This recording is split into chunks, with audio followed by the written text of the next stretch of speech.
good, YouTube? It's your girl Mo, and I am back with another video. And today I will be giving you guys tips and tricks on maintaining or starting your locks. So let's get into the video. Okay, so tip number one is for starting your locks.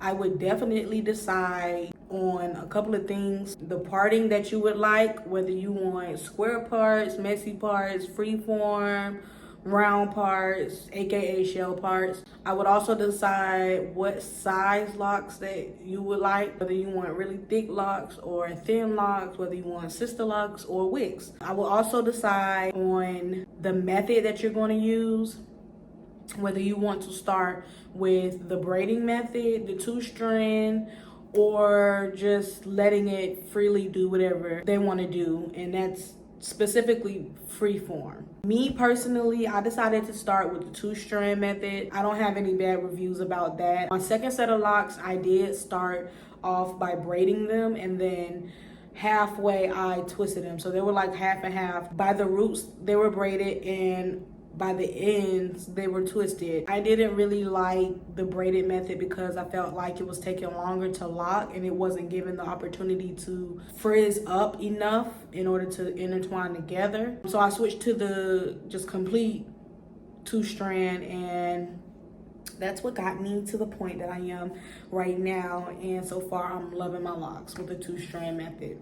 Another tip that I have with starting your locks is to definitely embrace the ugly stage. Everybody has to go through it. It doesn't matter if you started off with a full head of hair or you started off small. When you start with a full head of hair, do not expect your locks to be as long as your hair was when it was loose, because it will shrink, shrivel up, and then drop. That's what I was told, and it did happen.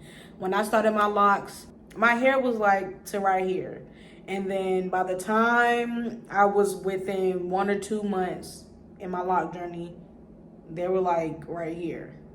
I might have my estimations wrong, but I will drop pictures of when I started my lock journey and how it looked after a while. So I would definitely say embrace the ugly stage. Embrace the fact that you're not going to always have your hair perfect. You'll notice as soon as you start your lock journey that it's not one for perfectionists. You will have a lot of days where you feel like you're having a bad hair day, but you're really not. That's the whole process of locks. Everything is not going to be perfect. To get through my ugly stage, I put my hair in cute little styles. Like I'll do 2 ponytails, or I'll do a bun with a swoop. But they say not to do too many styles while you're starting your locks. But from my experience, it didn't affect my locks in any way, shape, or form. Edge control was my very best friend, and it still is to this day. But as my locks have matured, I started to use less edge control because you can't really see my edges. So that's what I mean by the longer you get into your lock journey, the less that you'll care about perfectionism and taming your edges and everything like that. Another tip that I have is to use water-based products or products that aren't really heavy, because it will create buildup in your locks. Lint isn't the only thing that you have to worry about. It's also the product that you're using, whether it's going to just naturally lock your hair without the buildup or if it's going to build up. And every time you retwist your locks, whatever product that you used previously or whatever you did previously is going to determine the next thing. You may have to sit for longer because the loctician has to like kind of comb out certain things. When you're using a gel product, I do notice that a lot of lint and cotton attracts to gel products more than it would water-based products. So that's another reason why you should also consider using water-based product. Me personally, I like the locking gel because it gives it a more sleek look. So this is the locking gel that I use. It's called LocB. The reason why I like this product is because it does not have a lot of buildup. By the time it's time for me to get my next retwist, I don't really have to spend much time separating my locks and combing out a lot of lint or anything. So the buildup is non-existent. 2, it has a very good hold. It's not really oily. It doesn't lift after a while. The hold will stay for about a good week. But with Locs, you have to be really realistic. Even though you're using gel products, it will still have a point in time where it'll just go away. You don't really want to use gel products that have a very tight hold, because that also will create buildup as well. You want to have something that will hold great for like a good week or so, and then after a while it just naturally loosens up and gives your hair room to breathe. Speaking of water, another tip that I have is keep your locks moisturized. The best way to keep your locks moisturized, I would say, is to spray your hair every morning. It's called watering your locks. So to moisturize my locks, I use a spray bottle with water mixed with oil. You could also add other stuff like essential oils, rose water, aloe vera, stuff like that. But I like to keep it simple with just oil and water. The reason why I like to put oil in my water is because number one, it's good and it was recommended to me, but also it keeps me from having to over oil my hair. So instead of packing on a lot of oil, which is not good to do not oil your hair every day. Do not put oil directly on your hair every day. It will make it very heavy and create buildup as well. With me having the oil inside my water and mixing it together, it'll give it that balance of the moisture and locking it in and just having it go throughout the day. So it's very important to water your hair to prevent breakage and also to keep it moisturized. Another tip that I have is to definitely oil your scalp. The way you take care of your scalp is going to determine how the rest of your lock journey is going to be. So if you don't really oil your scalp, your hair is going to be dry and it's going to kind of hurt at the root when you get your hair retwisted or when you just pass your fingers through your hair. I've had a spell where I would forget to oil my hair. I got out of that. As soon as I got back putting oil in my scalp, normally it stopped hurting. My retwist will hurt less. The best locks come from a well-oiled scalp.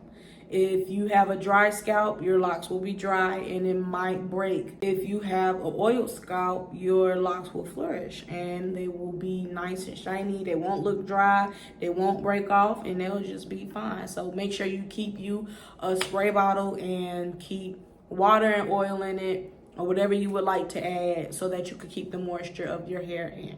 Another tip that I have is to minimize the amount of times you retwist your hair. Me personally, I like to retwist my hair at least once a month because it minimizes the amount of pulling that I'm doing on my scalp, and also it's giving my hair the opportunity to be free. So in the beginning of the month, I like to start off with a retwist and it'll maintain and be how it is for about a week or two, and after that second week is done, I let my hair be free and be in its natural state all month until the beginning of the next month. So I wash my hair and I retwist my hair once a month. You could do it to your liking. Some people like to retwist their hairs every 2 weeks. Me personally, I don't like to do that because it's too much tension on my hair within 1 month. And I like to let my hair breathe. The more you retwist your hair, the thinner your locks are going to be. So to prevent thinning and having thin edges or thin locks in general, I would say retwist your hair at the minimal, as less as you can, as less as you can bear, really, because not a lot of people can take the free form look or how it looks when it is not freshly retwisted. Also, do not let anybody else determine when you should retwist your hair. Retwist your hair when you feel like it. Another tip that I have for maintaining your locks is to remove lint as soon as you see it. As soon as you see it, remove lint. I pick out lint out of my hair every single day just to make sure that I do not have lint embedded into my locks. The longer you wait to take out the lint, the harder it's going to be to get it out. It's not going to just go away. It's going to embed into your locks because it's attracted to the oil, gel, or your hair, period, and it will settle in. Lint loves locks. Don't let it make love to your locks at all. Me personally, my boyfriend isn't really good at maintaining the lint in his hair, so I will come in and I will take some of the lint out of his hair as soon as I see them. So I watch over my locks and my man locks. Another tip that I have is to wear a covering when you are going to sleep to prevent the amount of lint that will collect in your hair, or to just prevent pulling on your hair or anything. It's a protection as a whole. Me personally, I use a bonnet. Some people will use a cap. Some people use just a hair tie. Anything will work as long as your hair is being protected. If you do not feel comfortable with wearing anything on your hair while you're asleep, I would definitely recommend a satin sheet set where you have satin pillowcases to just eliminate the whole cotton in the hair thing. Your pillowcase is a very, very, very prominent place that your hair will collect lint from. So just minimize the amount of cotton that you're using. That will also lead into the clothes that you wear. A lot of the clothes that we wear, it may have a loose cotton where if your hair rubs against the hood or the collar, it will rub off on your hair. So you will then have to spend a lot of time picking out a lot of lint. So if you want to prevent from having to pick out so much lint from your locks, I would definitely stray away from the loose cotton stuff. Like during the winter, for example, you know, the cotton jackets with the little, I don't know what this, y'all know what I'm talking about, them little puffy jackets with all the cotton at the hood and the rim of the sleeve and stuff. Try to avoid them. I can't tell nobody what to wear, but if you want to minimize the amount of time you're spending picking lint out your hair, I would avoid them as a whole. Me personally, I had a jacket like that, and yes, I did spend a lot of time picking it out. I still had the lint from that jacket. So I mean, from my experience, I didn't have a good experience from that. So I just wanted to spread the word.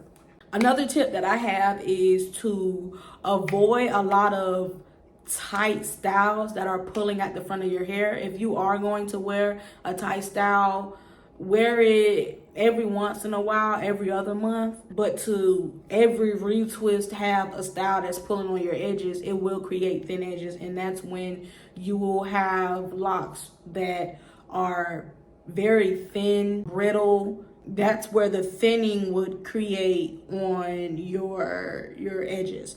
Now, me personally, I genetically have thin edges. I got it from my mom and it passed down to me. So I've had thin edges before I even had locks.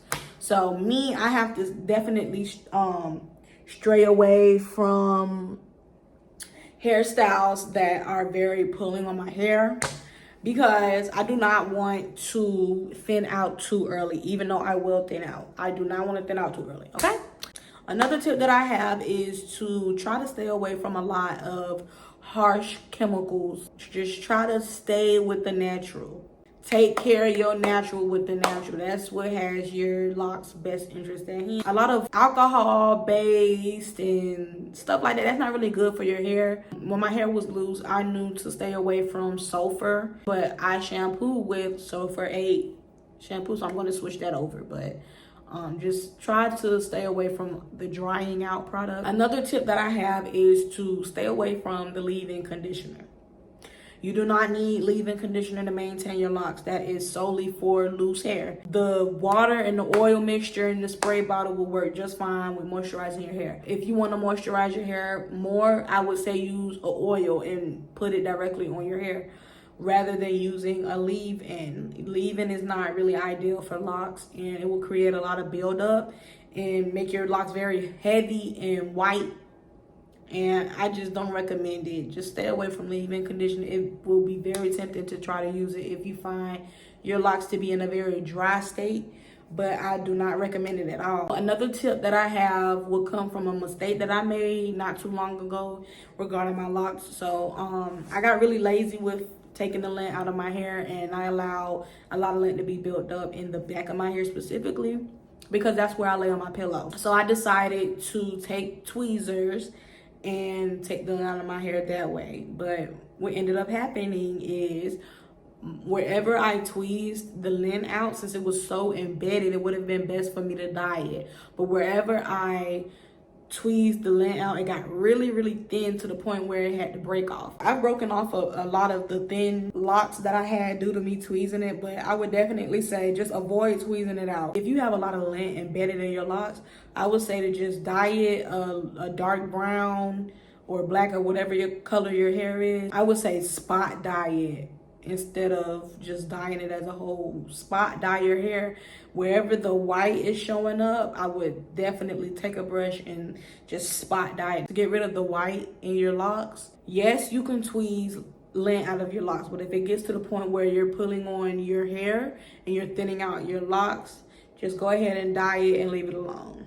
Don't tweeze it. Another tip that I have is to try to limit the amount of times you dye your hair. If you're gonna dye your hair, use a light dye where it's not very harsh on chemicals or whatever. Try to not be so heavy on the bleach, because the more you bleach your hair, the more you're going to break it off, especially if you're not being very adamant on moisturizing your locks.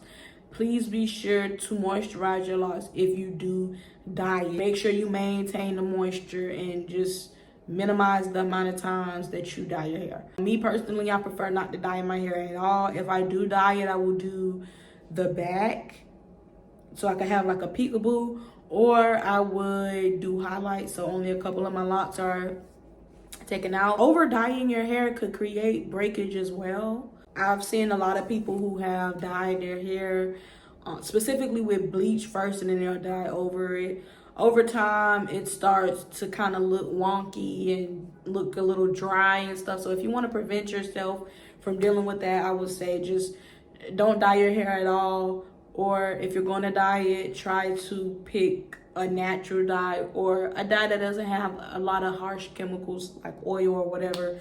Or if you're going to bleach your hair, minimize the amount of time you're going to bleach it. A lot of people like to just bleach their ends so that it could just grow out. A lot of people like peekaboo or highlights. I want to do highlights. Another tip that I have, and it's a very important tip, I would say not to compare your locks to other locks. Each lock journey is unique within itself for their own reasons. A lot of people have locks for different reasons. A lot of people maintain their locks differently. However you would like to maintain your locks and how you like your locks, or however it comes out, that's your personal journey. That's your look. If it is not how you desire it, you could always cut it, comb it out, and try again, but never compare yourself to anybody else. Comparison is the thief of joy. That's what somebody told me. When I began to start my lock journey, I was very insecure because I felt like I started with a head full of hair and it just shriveled up. And somebody told me the comparison is the thief of joy. So after that, I just stopped comparing myself and I started admiring my lock journey, because as a lot of people have, I had a inspiration for my locks. I had a whole picture of how I wanted my locks to turn out, but it didn't turn out that way because my hair was unique for itself. It was different components that went into how my locks would have turned out. So now I am very appreciative that I admired my locks how they were, and now they're like flourishing and they're beautiful. My locks are 2.5 years old. On Christmas Eve, we'll make 3 years. So that's how long I've been growing my locks. I've been retwisting my own hair since I've done it. I have gone to a loctician like once or twice, but I never stayed because, I don't know, I just like how I retwist my own hair. I don't really trust too many people with my hair. And the 2 experiences that I've had, it was just always different from what I would usually do with my own hair, so I never returned. So that goes into my next tip, to stick to one loctician. Do not hop from loctician to loctician, because everybody has their own different style of locking. And if you go to one person, they did it one way, you go to the next, they're going to do it another, and it's going to just prolong your journey. So just stick to one person. Have one person that you find to your liking, and have them do your hair if you're going to go the paying route. If you're going to do your own hair, just stick to your routine. Create a routine if you don't have one, and just stick to that. And just stay firm on your routine so that your locks can come out as beautiful as possible. Another tip that I have is to basically just embrace the natural. Embrace your journey. It's a roller coaster. It's emotional. It's teaching. It's informative. It's complicated. It's expensive as well. You know, it's a lot of those things. Just know that locks are versatile and you can do a lot with them. Don't feed into the narrative that you can't really do much with your locks, or that locks are for men. Just know that you can do a lot of great things with your locks. I found this is my new go-to hairstyle. I did it with flexi rods. It was quick, easy, overnight. I took it out this morning and they're staying up pretty well. So just discover what you like about your locks and do what you please. Do not let anybody dictate what you do with your locks. Do your own thing, okay? You will not regret it. Be fully confident. Be confident even when you're going through your ugly stage. And I don't like to call it that. They really need to come up with a name, but that's what we all know it as, the ugly stage, because it's ugly. Even when you're in your ugly stage, just embrace it. Be confident in knowing that eventually your locks will be to a point where you don't have to be insecure about it. Keep pushing forward. It is not a journey for the weak. It really comes with a lot of emotions, a lot of ins and outs and everything. Just embrace it. If you are a smoker, I would say wash your hair twice or more just to prevent your hair from smelling, because smoke will embed into your locks and it will give off whatever you smoke, whether it be weed, cigarettes, or whatever. You will be able to smell it on your hair, and it will be able to be smelled by other people. And it's not a pleasant smell. It's very stale, and I think you should wash your hair at least twice a month. Like, for example, if you have a job interview, I would definitely say wash your hair, because you can't smell the smoke. Don't give it the benefit of the doubt. You can smell it.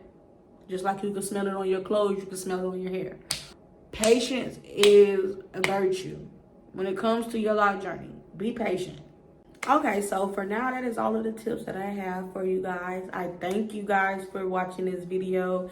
Make sure you like, comment, and subscribe, and share this video to your friends who may be wanting to start a lock journey. If you have already started your lock journey, I wish you the best with your lock journey. Please embrace it. Don't compare yourself to no one. If you are thinking about starting a lock journey, please take everything that I have said into account and just embrace your lock journey and love it. You're going to love it. No lock journey is like the other, so just embrace your own. I appreciate you guys for watching this video. If you made it to the end, or just in general, please make sure you like, comment, and subscribe, and share this video with your family and friends. Thank you for watching this video once again. I hope you guys have a blessed day. Mwah.